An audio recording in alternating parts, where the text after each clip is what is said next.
Every example in this video is against opponents between 700 to 1000 SR. Ayo, what is up guys, Big Fat Zero with my top 1% tactic that I play no matter the patch or the meta.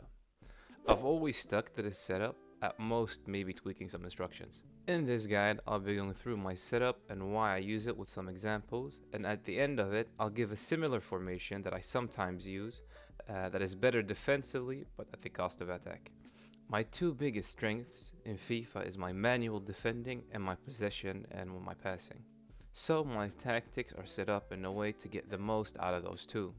The defensive tactics are fairly straightforward. I believe that drop back is too passive, but any press tactic pushes up player out of position, which I don't like. I prefer pressing manually. Balanced is the one that I've found works the best. Having the width on 55 is because I don't want to have my players too far apart, but I don't want my players to be too clumped up and not to open up too much space on the rest of the field. The depth is to make sure my team is not too far up to get scored on by over the top balls, while at the same time not falling back too much and give my opponent free space to move into. All of this gives me opportunities to defend manually. In this example, you can see that my team isn't pressing needlessly, but it isn't falling back needlessly, which is why I feel balance is perfect. The depth shows that my team has fallen back a little bit, but it hasn't given my opponent free space to move into. The areas that it does give space is the wings, which is a result of the 3-5-2 and not the tactics themselves, and that is something I'm comfortable with. But leaving the space on the wings will make my opponent look for it, which means it's easier to anticipate than easy to defend against. I already know in this situation that my opponent will be looking for the pass out wide, which is exactly what he does and what we anticipate in our movement and by trying to keep the center blocked. And when he finds the space in the middle, we're immediately there to take the ball and win and counter. When it comes to my possession and passing and attack, I don't like when player make runs by themselves. It pushes up players too far and isolates my center backs and my build up. So to counter this, I use slow build up so I have options wherever I go. A key aspect of using this successfully is including the wide players. Whenever I'm playing badly, one of the main reasons is because I'm not using them. So in this example, we've passed the ball back from Pogba to Kimpembe and we're in the starting position over build up. Our center back has the ball. Immediately when he takes it, you can see that we've got two options. Either pass it back to Pogba or pass it back to Roberto Carlos. But at this moment, we're under no pressure. There's no need to stress the ball. My first instinct here is to pay attention to what he does with his players in the central parts of the pitch to see what he opens up. He moves his strikers, which opens up space in the middle of the pitch, which gives us a possibility to attack through the left side of the map, which is what we start doing. Here, you've got the inclusion of the wide mid. Spontaneously, you could look for a driven pass to Benzema, which is a good attacking option. The problem is he's got 1, 2, 3, 4, 5 players surrounding him. If I pass it to him, I'm completely surrounded. And this is where the slow part of the build-up comes into. Pay attention to how I make Fabian go for a run after I pass it backwards while looking to move to the other side of the pitch.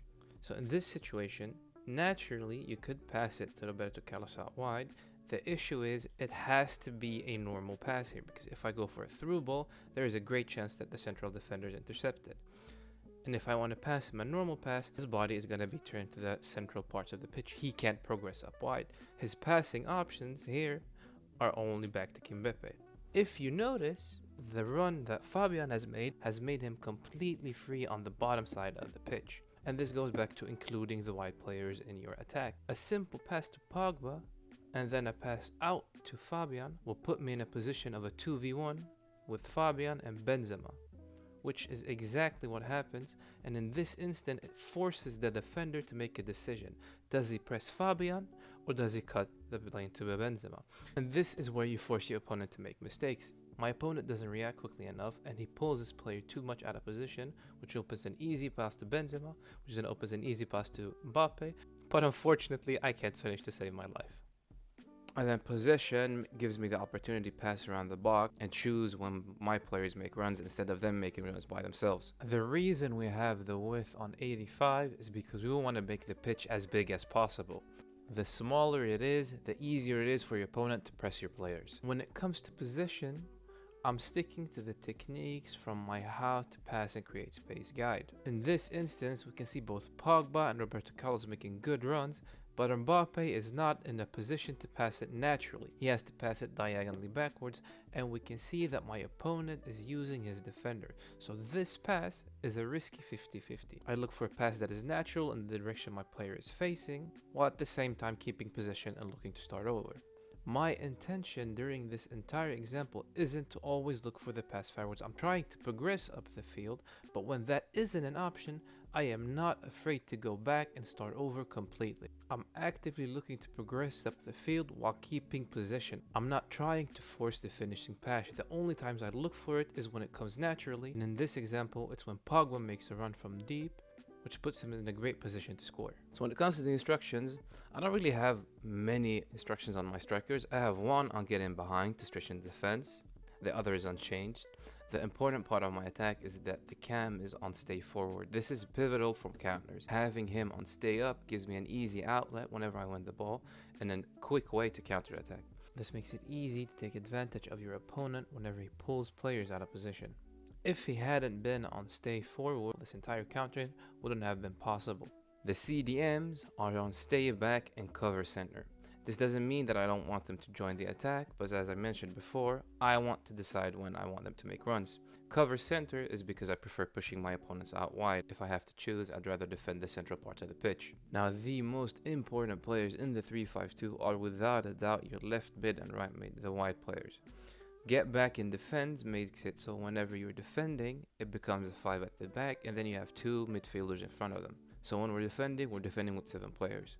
They get in behind and get in the box, involves them in the attacks, and make it so you attack with 7 people as well. They become an extra man on both sides and become good goal contributors. In this example, they get in behind, forces my opponent to react to Roberto Carlos running in, and that small movement is enough to open up space to get a pass through to Benzema, and we score a goal out of that. The center backs are unchanged, and the goalkeeper comes for crosses and libero to make him a bit more proactive. So the strengths of the way I play 3-5-2 is that I attack with 7 players. I defend with 7 players. We always have a lot of passing options, and it's flexible for all styles. If you want to play quick passing, if you want to play possession, you want to counter. The weaknesses of it are that you are very susceptible to counters. As soon as you lose the ball, some of your players are out of position, especially the wide players, so it's easy to get countered. And it requires focus. Mistakes are easily punished in a way that other formations aren't because you don't have as many people defending whenever you lose the ball. So when I'm losing the games, these are the tactics I use as my Hail Mary, where I just push up the entire team. It's just that I use constant pressure and I put up the depth to have my team higher up. And I remove the comeback on defense on everyone in my team. Now the safer version of the 3-5-2 is the 5-2-1-2. I've put this as a tactic in one of my setups, but I rarely use it. However, it's a lot easier to learn how to play the 3-5-2 by using the 5-2-1-2. The difference being that the instructions for the left wing back and the right wing back is that I do not have them on get an attack. I have them on stay back, and then I choose when they go up. You have more of a choice in when and where you want to push them up by using the in-game D-pad. This gives you a better flexibility in choosing when you want to be offensive with your setup and when you want to be defensive with your setup. It's a lot easier to execute as it requires less focus. When it comes to this guide and many other guides, keep in mind that the tactics are based around how the creator plays. Now in this case, that's me. To find the tactic that suits you the best, I'd recommend to tweak some of these things to suit the way you want to play. To keep FIFA fresh for me these coming months, I'll be trying out different formations and tactics to see how I could play like this effectively in other formations. If you have a specific formation you'd like me to try, let me know. Otherwise, I hope you find these tactics enjoyable. If you have any questions, let me know. I do stream my games on Twitch if you want to keep in touch outside of the videos. But until next time, have a good day.